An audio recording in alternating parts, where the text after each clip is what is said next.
घर से एक फौजी, बताइए, हर दिल में देशभक्ति।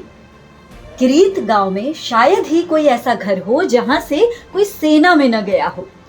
यहाँ के बच्चों का सपना बचपन से ही एक होता है, वर्दी पहनना और देश की सेवा करना। जी हाँ, हम बात कर रहे हैं छत्तीसगढ़ के एक छोटे से गांव किरीत की। यहाँ सुबह की शुरुआत गांव में दौड़ और शारीरिक अभ्यास से होती है और ये सिलसिला तब तक नहीं रुकता जब तक गांव के मैदान से जय हिंद की गूंज न सुनाई दे। किरीत गांव देशभक्ति की मिट्टी में पला बड़ा एक अनोखा गांव है, जहां हर सुबह देश के लिए धड़कता है दिल और हर घर से निकलता है एक फौजी। आपको बता दें कि छत्तीसगढ़ के जांजगीर चांपा जिले में बसा ये छोटा सा गांव किरीत पूरे देश के लिए प्रेरणा बन गया है। इस गांव की खासियत ये है कि यहाँ 100 से भी अधिक युवक भारतीय सेना में सेवाएं दे रहे हैं, जिसमें से कुछ थल सेना में है तो कुछ वायु सेना और कुछ नेवी यानी कि नौसेना में है। ये गांव देशभक्ति की एक जीवंत मिसाल है, इसीलिए इस गांव को सैनिक नगरी भी कहा जाता है। ग्रामीण और सैनिक के पिता अमृतलाल कहते हैं कि किरीत गांव सिर्फ एक नाम नहीं, ये एक देशभक्ति की मिसाल है। यहाँ के बच्चों की आंखों में वर्दी का सपना है और कदमों में वो जज्बा जो देश के लिए कुछ कर गुजरने की प्रेरणा देता है। ये गांव पूरे देश को ये संदेश देता है कि अगर इरादा मजबूत हो तो हर गांव एक प्रेरणा बन सकता है।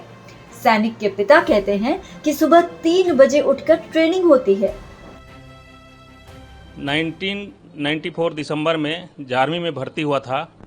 उस टाइम काफ़ी संघर्ष करना पड़ा। साधन नहीं था, इतना अच्छा रोड वगैरह नहीं था रनिंग के लिए, तो ऐसे कच्चा रोड में दौड़ते थे, बड़े बड़े बोल्डर होता था, स्कूल के ग्राउंड में दौड़ता था। काफ़ी भर्ती उस टाइम भी निकलता था, रोज़गार निर्माण पेपर वगैरह चेक करते रहता था, देखते रहता था। तो उस टाइम भर्ती के टाइम में आर्मी में ही जाना है करके, क्योंकि एक जुनून था। बाकी अर्धसैनिक बल में तो थे, बड़े बड़े थे, सीनियर थे हमारे से बहुत, तो उन लोग गए थे। तो मैं सोचा क्यों ना आर्मी ज्वाइन किया जाए। आर्मी, एयरफोर्स, नेवी तीनों में हमारे गांव से कोई भी नहीं था, तो मैं सोचा आर्मी में जाया जाए करके मैंने आर्मी सेलेक्ट किया और आर्मी में भर्ती प्रक्रिया शुरू किया और दिसंबर 1994 में मेरा सिलेक्शन हो गया। मैं खुशकिस्मत हूं कि ग्राम पाहंदा से मैं प्रथम जवान हूं जो आर्मी से हूं। और फिर उसके बाद निरंतर हमारे गांव में जो बच्चे, मतलब लड़के लोग, हमारे साथी लोग जो पूछते थे, गाइडलाइन हमारे से लेते थे, उसको मैं बताते रहता था।